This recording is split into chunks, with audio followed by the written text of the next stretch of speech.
Assalamualaikum warahmatullahi wabarakatuh. Akhir-akhir ini media sosial digegerkan dengan adanya postingan-postingan yang mengajak umat, khususnya di kalangan pondok pesantren, untuk memboikot TV Trans 7. Trans 7 sempat memberikan narasi yang bisa dikatakan kurang bijak, bahkan jauh dari tata krama. Sekelas TV nasional memberi narasi yang kurang baik dan menimbulkan propaganda di antara umat beragama di bangsa negara Indonesia ini. Sehingga seluruh santri merasa tersakiti dengan video yang dinarasikan yang tayang di stasiun televisi Trans 7. Terkhusus para santri alumni Pondok Pesantren Lirboyo, Kota Kediri. Dari narasi yang ada dalam video, para santri bergerak cepat. Berbagai daerah mulai menunjukkan suaranya, mulai membuat postingan-postingan yang intinya mengajak untuk memboikot Trans 7. Dalam permasalahan ini, alhamdulillah, ayuhal muslimun, kru dari TV Trans 7 mau menampakkan dirinya dan meminta maaf atas keteledoran dan kurangnya memfilterisasi tayangan sebelum diupload ke publik. Hal ini telah beliau katakan dalam akun Trans 7-nya dan sudah disaksikan oleh seluruh santri Indonesia. Namun permasalahan tidak berada di situ. Narasi yang telah diberikan oleh Trans 7 lewat video yang telah beredar seakan-akan ini memberikan kesan yang jelek akan sebuah pesantren. Dalam video kurang lebihnya ada beberapa kesimpulan yang mungkin menurut khalayak umum ini adalah sebuah kesalahan dan tradisi yang menyesatkan yang ada di dalam pondok pesantren. Dalam video yang berdurasi kurang lebih dari 3 menit tersebut, yang memperlihatkan adanya santri ro'an di Pondok Pesantren Lirboyo, Trans 7 menyatakan bahwa itu adalah bentuk dari perbudakan. Sehingga tanggapan dari beberapa santri mengenai hal tersebut kurang dibenarkan. Sebelum menyimpulkan sebuah perkara, alangkah baiknya sekelas Trans 7 meneliti dan bagaimana kondisi pesantren tersebut. Hai kaum muslimin rahimakumullah, khususnya yang telah pernah nyantri di pondok pesantren, kita tahu bahwa pesantren kita itu merupakan lembaga-lembaga yang mandiri dari segala hal. Selama kita nyantri, kita tidak pernah disuruh-suruh untuk kerja bangunan dan lain sebagainya. Kalaupun toh itu ada ro'an, mungkin 1 tahun 1 kali, 2 tahun 1 kali, ketika memang tenaga kita dibutuhkan. Inilah yang terjadi di Pondok Pesantren Lirboyo. Tanggapan netizen yang menyatakan bahwa santri tujuan di situ oleh orang tuanya untuk mencari ilmu, sedangkan pondok mempekerjakan mereka, sudah beda dari tuntutannya. Ini sangatlah keliru. Momen ngercor, momen ro'an yang ada di pondok pesantren tidak setiap hari melibatkan seluruh santri.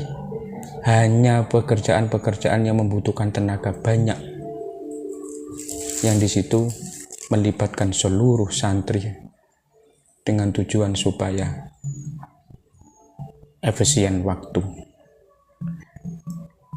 Belum lagi narasi yang telah disampaikan oleh Trans 7 bahwa sang kiai mendapatkan salam tempel, mendapatkan bayaran, sehingga tak menutup kemungkinan banyak dari sebagian kiai yang hidupnya semakin mewah.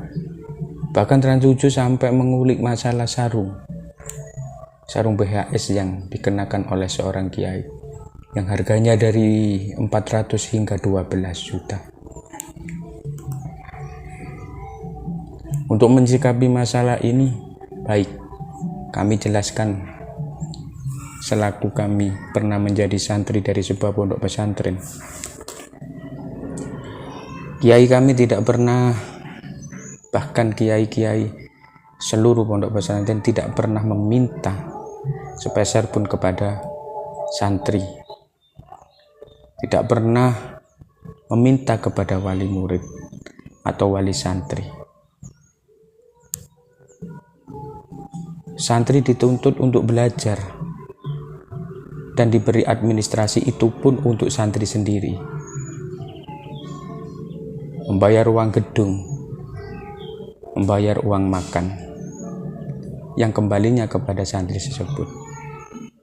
Sehingga ketika kami sudah keluar dari pondok pesantren, barokah dan berkat didikan para kiai kami, lembaga-lembaga di luar pesantren yang pernah kami belajari, mereka mau menerima kami sebagai guru honorer.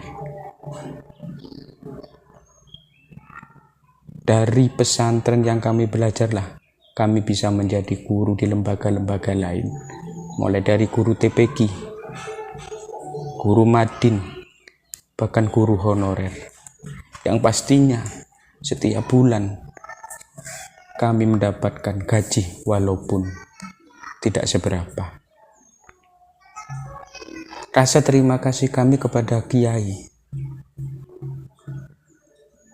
ialah dengan cara ketika kami sowan kepada beliau, para guru dan para kiai kami, sedikit sumbangsi atas apa yang kami dapatkan, yang belum sempat kami hadiahkan selama kami belajar di sisi para kiai dan di sisi para guru.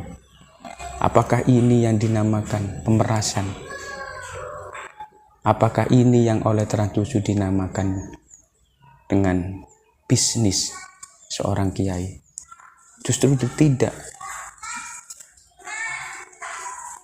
Kiai menerima murid tanpa memperhitungkan latar belakang mereka,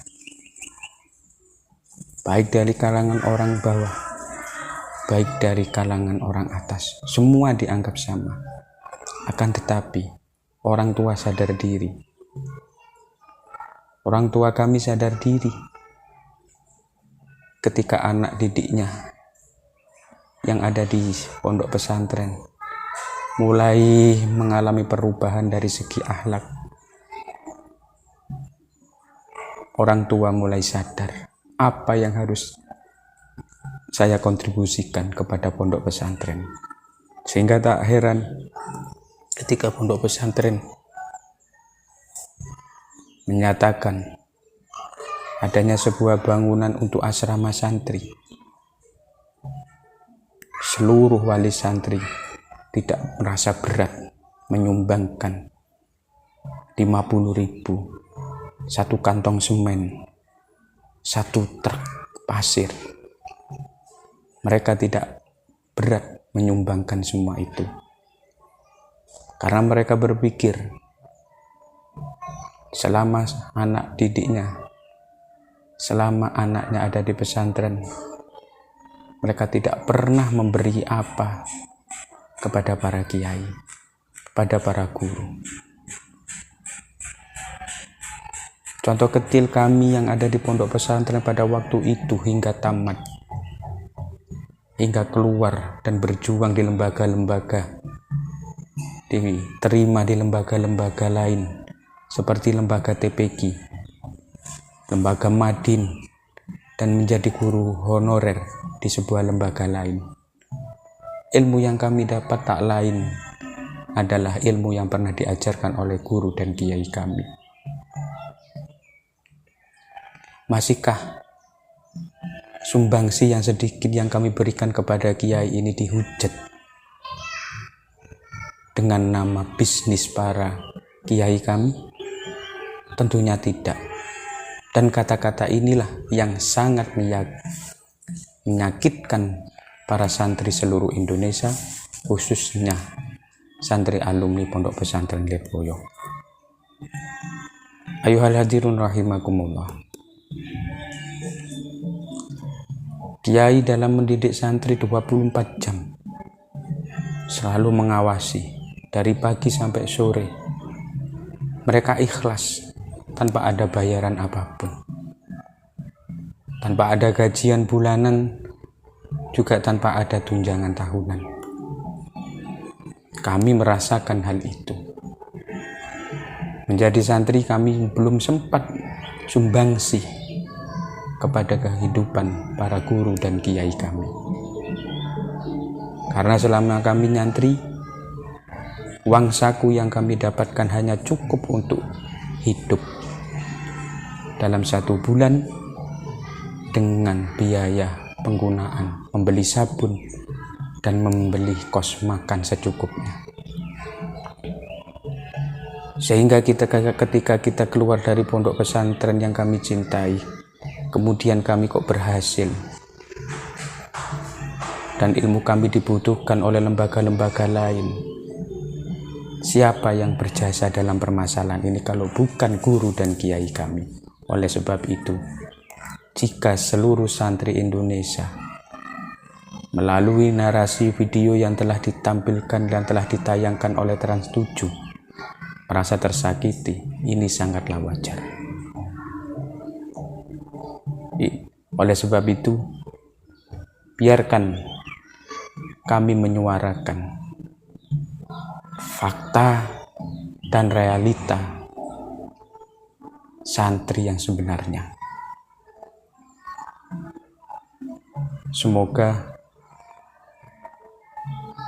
antara pihak direktur dari stasiun TV Trans 7 dengan ikatan para santri dan kiai Indonesia, khususnya para masyayikh Pondok Pesantren Lirboyo dan santri seluruh alumninya, segera menjalin islah perdamaian sebagai bentuk untuk meredam kemarahan santri seluruh pondok pesantren.